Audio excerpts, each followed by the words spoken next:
Como surgiu a Bíblia hebraica? O Tanar? Como foi formado o seu canone? É isso que nós vamos estudar neste vídeo.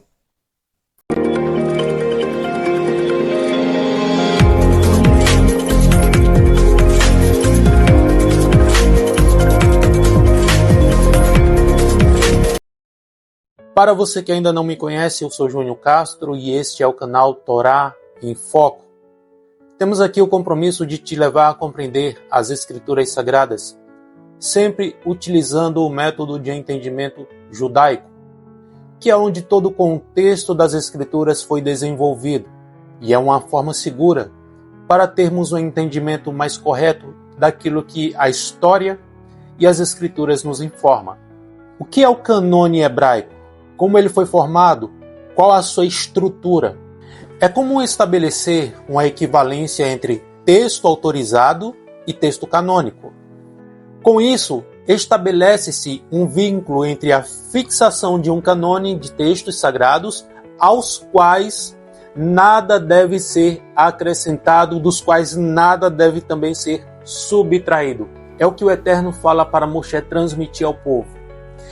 E a exata fixação dos seus textos consonantal. Entretanto, não será possível tomar esse atalho porque o próprio conceito de canone ele é problemático. Em sua aplicação à Bíblia hebraica, por pressupor uma definição cristã de escrituras sagradas que não era conhecida no judaísmo rabínico, em vez disso, as escrituras sagradas do judaísmo precisam ser descritas como uma formação que se apresenta como um corpus escalonado de textos autorizados.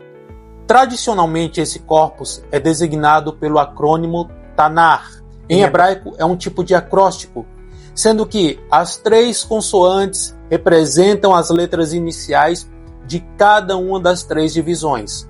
Torá, a instrução, Gênesis, a Deuteronômio, Bereshit, a Devarim.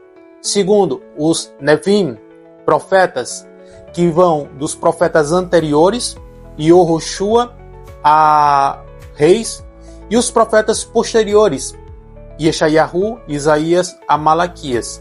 E temos também os Ketuvim, ou escritos, agiógrafos, que vai de Salmos a Crônicas. A Torá escrita vale como uma revelação direta de Deus dada a Moshe lá no Monte Sinai. Status semelhante tem a Torá oral. Segundo a tradição rabínica, também essa foi dada no Monte Sinai, tendo sido, desde então, transmitida numa sequência de tradição ou transmissão ininterrupta. Como a revelação no Sinai é vista como tão válida ou obrigatória quanto a Torá escrita? Sendo que a diferença é que ela foi transmitida fora da Escritura Sagrada. A segunda divisão que nós temos reúne os livros proféticos, em comparação com a Torá de Moshe. Esses livros proféticos são qualificados como revelação indireta e se relaciona com a Torá na qualidade de interpretação histórica. Os escritos da terceira divisão, por sua vez, ele se distingue da profecia. No entanto, é interessante falar que são vistos como pelo menos de inspiração profética, o que fundamenta, em especial, o status dos Salmos. À luz de sua qualidade de revelação, fica em terceiro lugar atrás de Torá e profetas. A graduação dessas três partes do canone é fundamental para a compreensão das escrituras no judaísmo e traz implícita uma concepção hermenêutica que pode ser derivada dos trechos finais de cada uma das divisões. Por exemplo, Deuteronômio capítulo 34, verso 10 ao 12, Malaquias capítulo 3, verso 22 ao 24, 2 Crônicas capítulo 36, verso 22 ao 23. E ela estabelece os limites da interpretação intertextual. Não é difícil perceber que na divisão triparte da Bíblia hebraica se reflete um processo histórico. É inquestionável que a série de textos que formam os 5 livros na qualidade de Torá de Moshe já tinha autoridade toda especial no período persa. E assim, tinha ao mesmo tempo um status canônico, embora isso ainda não se aplique à forma do texto em si. como mostra os diferentes testemunhos que apontam para uma Bíblia restrita. Mais ou menos no período já existiam também esforços no sentido de, por meio de uma atividade redacional do âmbito dos profetas posteriores, constituir um corpus propheticum, que quer dizer corpo de livros proféticos. Ali por volta do segundo século antes de Cristo, pela anexação dos profetas anteriores, esse passou a ser visto como tendo uma autoridade bem especial. Ao mesmo tempo, o caso do livro de Isaías permite concluir que um crescente respeito pela obra despertava também interesse pela forma de texto e requeria uma transmissão que fosse verbalmente fiel. Assim, por exemplo, o segundo rolo de Yeshayahu, Isaías, que foi encontrado em Qumran, remontando ao primeiro século antes da Era Comum, não revela maiores diferenças em relação no texto consonantal no período da Idade Média, que foi ali preservado pelos massoretas. Algo diferente ocorre com os livros da terceira divisão do canone, cuja transmissão se deu parcialmente em meio a consideráveis problemas de ordem textual. É preciso levar em conta que a pertença desses livros ao conjunto dos textos sagrados ainda permaneceu em aberto por um bom tempo, o que fez com que diminuísse gradualmente o interesse por uma formulação definitiva e autorizada do texto. Por exemplo, ainda no primeiro século depois da Era Comum, se fazia a pergunta se o Cântico dos Cânticos e o Eclesiastes contaminam os dedos, o que equivalia à pergunta que se faz das Escrituras Sagradas. Vale lembrar que essa formulação pressupõe a ideia que o ser humano não deve tocar no que é sagrado e que depois de manusear um rolo do texto que é visto como sagrado, ele deve passar por uma lavagem ritual de mãos. Essa noção, ela deu origem ao costume de se utilizar na sinagoga, quando da leitura das Escrituras Sagradas, um apontador de Torá, como esse que você vê aqui, que faz a vez do dedo indicador. O Sinódo de Jamnia, por volta de 100, depois da Era Comum, com relação aos hagiógrafos, a terceira divisão do canone hebraico, a questão a respeito de que livros integrariam as Escrituras Sagradas faz parte de um longo processo de discussão, que seguramente ele se estende até o terceiro ou quarto século depois da Era Comum.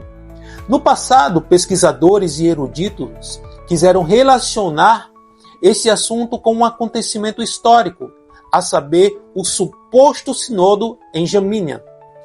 Em hebraico quer dizer Jabne, uma cidade que ficava a uns 14 quilômetros mais ou menos a noroeste de Asdod. Ali por volta do ano 100, depois da Era Comum, o Conselho Superior dos Judeus teriam se reunido sob a liderança do rabino Gamaliel II e, para se distinguir dos cristãos, teria definido um canone da Bíblia hebraica.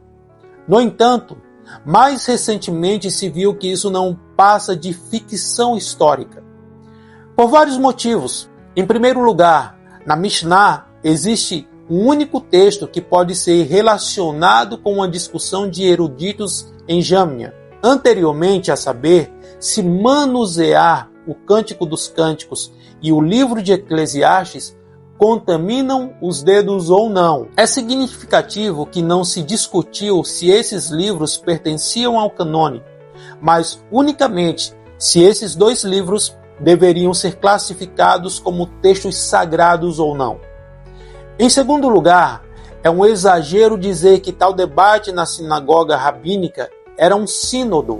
Ao se dizer isso, cria-se a falsa impressão de que em Jamnia, em analogia ao que se deu nos concílios da Igreja Antiga, os rabinos tomaram decisões normativas que seriam significativas para a história do dogma. Em terceiro lugar, pressupõe-se que, em termos de doutrina, a concorrente rabínico-farisaica podia tomar decisões que valeriam em todo o judaísmo.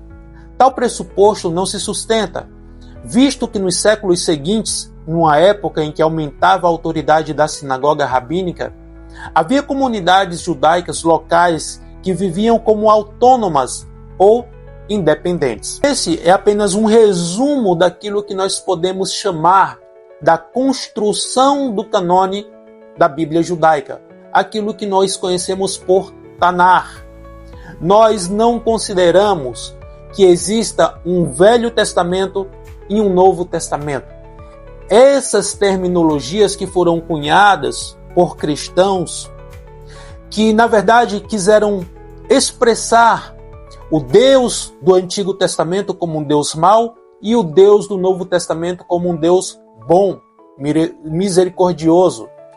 Os judeus mais ortodoxos, eles desprezam completamente os escritos nazarenos, não acreditando na existência de Yeshua, ou pelo menos que Yeshua era o Filho de Deus, não dando nenhuma consideração aos escritos da Brit Hadashah ou escritos nazarenos, considerando apenas o Tanar como escritura inspirada por Deus.